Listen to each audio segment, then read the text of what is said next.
មកបងប្អូនទៀតហើយបងប្អូននេះកាពីងរាជទៀតហើយបងប្អូនហើយកាពីងរាជនេះផងដែរគឺថាអត់បានកឡុកជាមួយនឹងអំបិលម្ទេសឬក៏អីទេបងប្អូនគឺថាចិត្តសបកវាឲ្យត្រាំទឹកអំបិលចោលចំនួន2ម៉ោងណាបងប្អូនត្រាំទឹកអំបិលឲ្យវាចេញជាតិជ័រចេញជាតិចត់ឲ្យអស់ហើយយើងធ្វើទឹកបុកបងប្អូនទឹកប្រហុក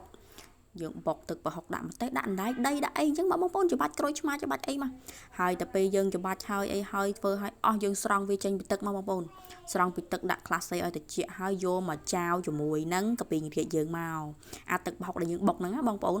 ហើយអានេះគឺថាមិនបាច់នៅចាំបាច់នឿយបុកកាពីងរាជបុកអីយូរទេបងប្អូនបុកតែទឹកបុកប្រហុកយើងហ្នឹងមកហើយយកមកលាយដូចខ្ញុំអញ្ចឹងបងប្អូនគឺថាឆ្ងាញ់ដូចតែគ្នារសជាតិវាអត់ខុសគ្នាបងប្អូនគាត់ថាកាពីងរាជនេះខ្ញុំអត់បានសាប់វាឬក៏ចិត្តអីទេគាត់ថាខ្ញុំចិត្តវាដុំដូចតែយើងកាពីងរាជក្លុកកាពីងរាជត្រាំអីចឹងណា